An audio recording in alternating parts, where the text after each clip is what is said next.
On a cold November morning, the quiet streets of Ilford are shattered by a gruesome discovery: a young woman's lifeless body found stuffed in the boot of a silver Vauxhall Corsa. The victim, 24-year-old Harshita Brella, had vanished days earlier, and now, with signs of strangulation, authorities scrambled to piece together the horrifying puzzle. The prime suspect? Her own husband, Pankaj Lamba, who has mysteriously disappeared. It started with a smell. A passerby on Brisbane Road noticed a silver Vauxhall Corsa sitting abandoned on the side of the street. The windows were fogged. The air around it, thick with something unnatural. When the trunk was opened, what they found inside would shake an entire city. Harshita Brella, just 24 years old, lay crumpled in the boot, her body stiff with rigor mortis. The bruises around her neck painted a chilling picture: she had been strangled. And by the looks of it, she had been dead for days. Detectives descended on the scene. Questions flew. Who had done this? And why was she left here, miles from home? Then came the first major lead: Harshita's husband, Pankaj Lamba, was missing. The pieces of Harshita's life came together quickly. She had recently spoken to friends about leaving her husband. The marriage was toxic, controlling, suffocating. Then, in August, she did something that should have saved her life. She went to the police. She reported Pankaj for domestic abuse. She told them he was dangerous, that he had hurt her before. The police arrested him, but he didn't stay behind bars for long. They let him go. And just weeks later, she was dead. The timeline became clear. November 10th, Harshita was last seen alive in Corby. November 11th, Pankaj's car is spotted on the highway heading toward Ilford.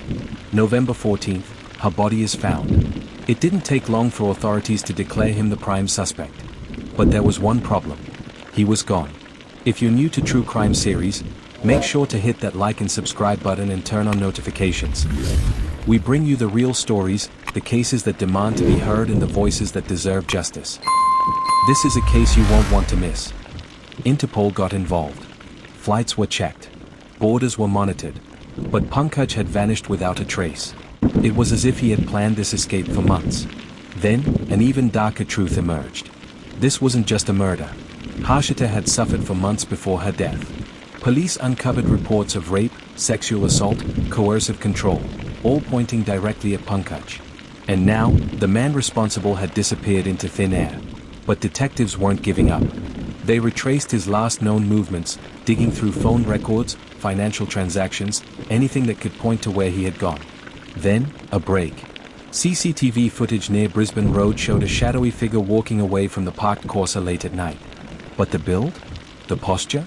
Something was off. It didn't look like Pankaj. More inconsistencies followed. Witnesses claimed they saw the car being parked there, but by someone else. Someone nervous. Someone who kept looking over their shoulder. And then, a witness came forward with something chilling. They had seen Harshita alive the morning after she was supposedly murdered. This changed everything. If Harshita had been seen after her supposed time of death, then the entire timeline was wrong. Which meant one thing: Pankaj might not have acted alone. Or worse, someone else might have been pulling the strings. Investigators doubled down. They re-examined the financial records, the digital footprints, the people in Harshita's life. Then, they found it: a cryptic money transfer to an unknown account, days before her body was discovered. The account belonged to someone close. Someone who had reason to keep secrets. Who was it? And how deep did this conspiracy go? As police got closer to uncovering the truth, a cryptic message surfaced. An anonymous email sent to detectives with just one line: "You're looking in the wrong place." Was Pankaj really the mastermind? Or was he just a pawn in something even darker? The truth was still out there. And the real killer might be closer than anyone realized. Brisbane Road, Ilford. A cold November morning.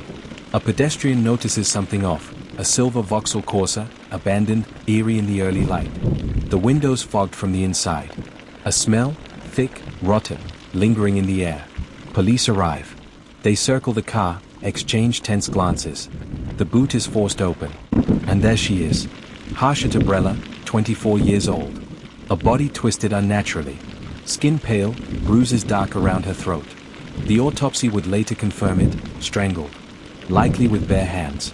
The hunt for her killer begins. Harshita was ambitious. Smart. She had dreams beyond her troubled marriage. Friends say she wanted out. She spoke of escape, of starting fresh. But leaving wasn't easy. Because Pankaj Lamba wouldn't let her go. They met young. Fell fast. But love soured into something else. Control, isolation, fear. She had reported him before. August, a domestic violence complaint. September, an arrest. But he walked free. Now, just weeks later, she was dead. Pankaj Lamba, 23. The husband. The abuser. The one who refused to let go. The timeline tightens around him. November 10th. Harshita is last seen in Corby. November 11th. His car is spotted on the highway, heading to Ilford. November 14th. Harshita's body is found. Coincidence? The police don't think so. But when they go looking for Lamba, he's nowhere to be found.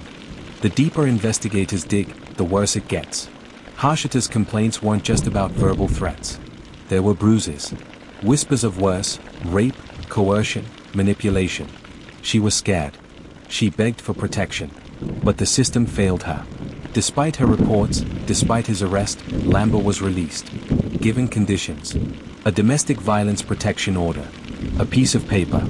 It wasn't enough. Now, she was dead, and he was gone.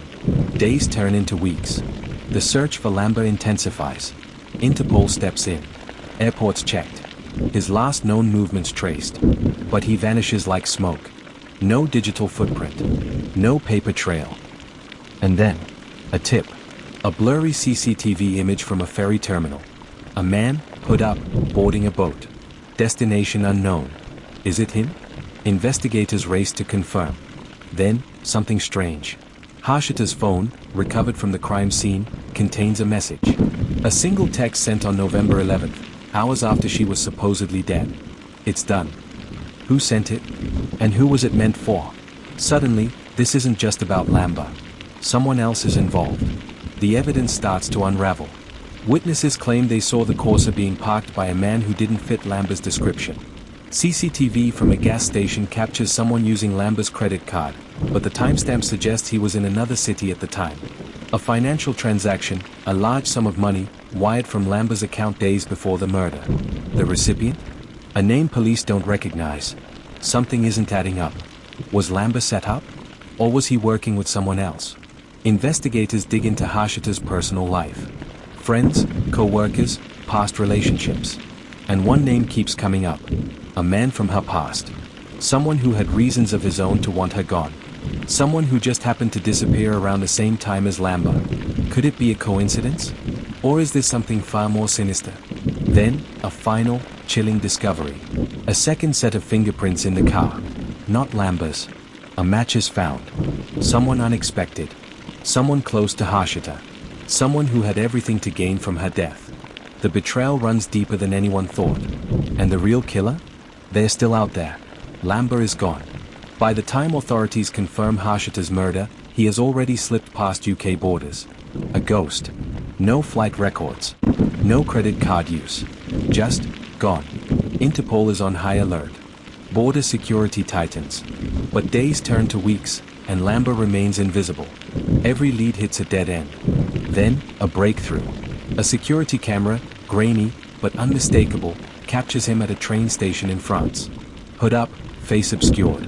He boards a train heading south. Destination unknown. Forensic teams work backwards. Rebuilding the final hours of Harshita's life. Corby, November 10th. Neighbors hear a loud argument. Then, silence. Midnight, Lamba's phone pings near a remote industrial estate. November 11th, 3:45 a.m. A silver Vauxhall Corsa enters London. November 14th, her body is found. Strangled. Bruises in the shape of fingers on her neck. A struggle. But why move her body? Was it guilt? Panic? Or something darker? Then, an unsettling detail emerges. She was already dead when she left Corby. Someone, maybe Lamba, maybe not, took a risk, transporting a corpse across cities. It wasn't just murder. It was staging. But why? Investigators turn to Harshita's friends. They paint a grim picture. She was terrified of him. She wanted out, a close friend reveals. She had a plan. She was leaving. That's when the pieces click. Harshita wasn't just trying to escape an abusive marriage. She was about to expose something. Something Lamba didn't want the world to know. Police dig deeper into his past. And what they find is horrifying. 2 prior accusations of sexual assault. Cases dropped due to insufficient evidence.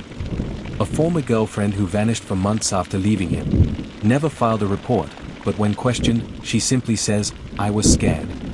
A history of coercion, manipulation, a pattern of control. Harshita knew his secrets, and she was done being silent. Did she confront him that night? Tell him it was over? Did he kill her to keep her quiet? August.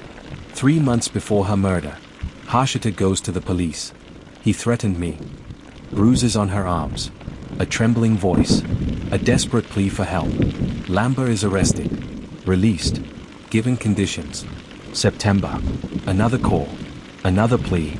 This time, she gets a domestic violence protection order. A piece of paper. A fragile shield. November. She's dead. The Independent Office for Police Conduct, IOPC, launches a review. The questions are damning. Why wasn't he considered a serious threat? Why was he released twice? Could her death have been prevented? A chilling revelation surfaces. Harshita wasn't just afraid of Lambert. She was afraid of being ignored. And she was right. A final puzzle piece emerges. Police recover Harshita's laptop. Among her emails, one unread draft catches their eye. Subject: "If anything happens to me." The contents send chills down their spines. If you're reading this, it means he found out.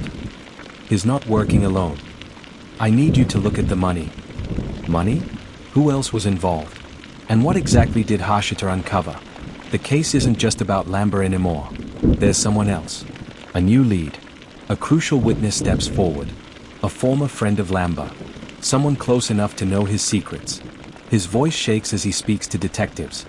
Pankaj, he wasn't alone. A second suspect. Someone who helped him. Someone who knew what was coming. The betrayal cuts deeper than anyone expected. Detectives dig into Lambert's escape plan. He didn't run in panic. He had prepared. Bank withdrawals. Digital footprints. A carefully plotted route. Months before Harshita's murder, Lambert was already securing fake documents. Fake identities. A way out. He knew this day was coming. And he was ready. Interpol tightens the net. Spain. A confirmed sighting. Then Morocco. Then silence. The trail is vanishing fast. But one final lead surfaces. A small coastal town. A place where fugitives disappear. Lambert is there. Authorities move in. But just as they are about to strike, a chilling message surfaces. An anonymous email. Sent before Harshita's body was even found. Subject: "She knew. This isn't over. She found out too much. And now so have you." Someone else knew about Harshita's fate. Someone powerful. And they're still out there.